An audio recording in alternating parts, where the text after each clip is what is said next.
Hello and welcome to my channel Polyglot Reading. I'm David, and on my channel I usually talk about books that I have read in German, English, Italian, French or Yiddish, and that I would like to also bring to the attention of readers in these and other languages. But today I'm doing a tag, the I am so annoyed tag. This tag was created by Kelly from Books I'm Not Reading, and I was tagged by Grix from the channel Materia Grix. Thank you, Grix, for tagging me, and let's dive right into the questions. Question number 1. Do publishers ever do things that you find annoying? Share an example. Oh yes, I have two examples. It annoys me when publishers start to meddle with the text. So first example is what happens right now, at least here in Germany, in new editions of literary classics, so where parts of the texts are changed because it contains words that are not in line with what today's woke culture considers to be politically correct. And I think this not just annoying, but downright outrageous. No question that certain words should not be or must not be in contemporary publications because they are discriminating, but changing texts that were published decades or centuries ago, that's a sort of retroactive censorship and forgery of historical documents that's totally annoying and unacceptable to me. The second thing is when publishers leave out essential parts of a book. It happens sometimes with translations. A very annoying recent example is this German edition of George Eliot's masterpiece Middlemarch. I like to compare translations very often, and in particular of books that I have liked very much. And so after I read the English original of Middlemarch last year, I bought this German translation published by the Manesse Verlag. And it turns out that they have left out the epigraphs that are at the beginning of each chapter. If you're familiar with Middlemarch, you may know or remember that at the beginning of each chapter there is an epigraph that's a quote from another piece of literature, or it may even be a short dialogue invented by George Eliot. And this is an important part of the chapter because it foreshadows the events in the chapter. It gives gives some context or a broader meaning to it. And so, for whatever reason, this publisher has decided to leave out these epigraphs in the translation. None of them is in the book, and this is not explained or justified in any way. So this is very, very annoying. Okay, let's move on to the second question.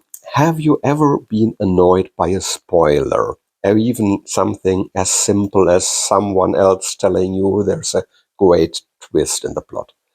No, sorry. Uh, I don't get it why anybody is annoyed by spoilers. I'm fully on the same line as Grix on this matter. Okay, there may be some exceptions, for example, for a whodunit. But for 99.9% of the literature that I read, their literary value and the entertainment value and the enjoyment value for me are not in any way increased by my initial ignorance about the plot, not in any way. So the idea to link a value of a piece of art like a good book on the fact whether you know certain twists of the plot in advance or not, that is totally alien to me. So I'm perfectly fine with spoilers. Spoil me as much as you want. Okay, question number 3. Have you ever been annoyed by what you discovered in a little free library, a book sale, or used bookstore? Tell us what you found and why it was so annoying. Yeah, I remember one thing, and this may be a specifically German thing. I once was annoyed by the way that books and other curiosities or collectibles from the Third Reich, from the Nazi stuff, was displayed in an antiquarian bookstore. It was arranged in sort of an altar-like fashion, so it was very clear that the owner actually felt some sort of veneration for this stuff and treating it like a religious relic, and that was very annoying, and I think I don't need to explain why. Okay, Let's move on to question number 4. When it comes to short story collections, are you annoyed if there's a novella in the middle of a collection? No, not at all. On the one hand, I'm sufficiently educated to know the difference between a short story and a novella, but on the other hand, I don't really care very much about these classifications and the official tag that is attached to any given piece of literature. I'd rather leave this to the literary scholars to scratch their heads whether a novella can rest in peace among a collection of short stories, or whether either of them will get some transmissible disease by this direct contact. If it's a good novella, I will enjoy it and will be happy that it's in there. Um, if it is a bad one, tough luck. There is no such thing as a perfect book. So no, I'm not annoyed. Number 5, deckled edges, beautiful or annoying? Beautiful. At least here in Germany, I rarely see deckled edges. And in fact, in my whole collection, I have only found one single book with deckled edges. I should pick it and show it to you. So this is a very nice antiquarian book printed in the year 1902. So it's more than 100 years old. It's leather bound. It has marbled end papers. There's an ex libris of a lady named Edith Schulze in here. It has a portrait of the author somewhere. Yeah, so it's very nicely made, this book, with some gilt decoration imprinted. And also to give this book a more antique appearance, it has deckled edges, at least on two edges. The top edge is smooth and colored. So I think this looks rather nice. So deckled edges don't annoy me at all. Question number 6. Other people's annotations in a used book or library book. Annoying, or are you okay with it? That depends. Some slight annotation, if done by pencil, are fine and can even be interesting. I have a lot of antiquarian books, and to find a handwritten comment that is 120 years old, it sometimes even gives me a shiver down the spine. I mean, in particular, if the person makes a comment that fully resonates with me. So it's like a communication with the past. Very, very exciting. But I hate annotations made by ink or with these neon highlighters. That annoys me.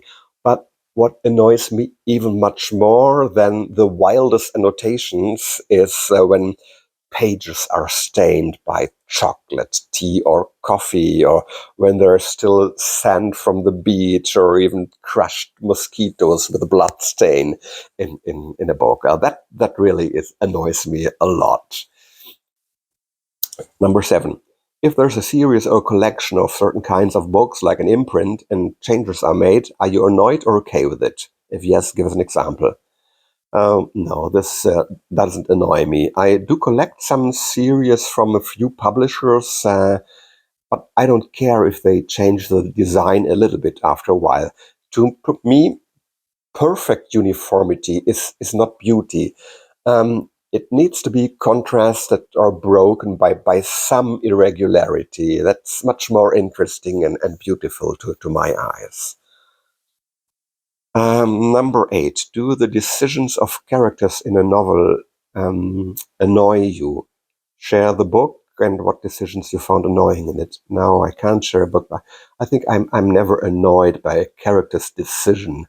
I'm annoyed when a character is not credible, and when all of a sudden the way a character behaves or takes decisions changes and does not fit the way that the author had developed and described the character so far. And this is usually just a weakness in the author's writing. But the decisions, I may find some of them pitiable or wrong or even disgusting, but as long as this serves a purpose in the plot, or supports the idea that the author is trying to explain, I'm fine with that. And If it doesn't, I'm annoyed by the author, but not by the character's decisions. Number 9, are you ever annoyed by how someone organizes their books? What do you find annoying? It's not about the organization, but there are some ways of treating books that are sort of at least incomprehensible for me. For example, taking books into the bathtub or having them still packed up in cardboard boxes even after a year, after you have moved house. That doesn't annoy me. It's just a little bit strange and incomprehensible. But no, it doesn't annoy me because it's none of my business. Number 10, share something bookish that you find annoying. I find most autobiographies of celebrities annoying. People who are famous because they have just a nice face or a sexy body or have been successful athletes and who have nothing at all to say on other matters but attempt to cash in on their celebrity status by also dabbling in writing and bragging about their success or whining about the painful downsides of their celebrity life. And that's, to me, just a waste of paper, ink, and lifetime spent on producing and reading this sort of books. These sort of books annoy me anywhere I see them. Okay, that's enough of a rant for today. Thank you to Kelly for creating this tag and to Grix again for tagging me. I would like to tag um, a dude who reads. I would like to tag Mark from Book Time with Elvis. And I would like to tag Britta Böhler from Britta Böhler, The Second Shelf. That's it for today. I hope you have enjoyed it. If so, leave me a like or a comment. See you next time. Take care and bye.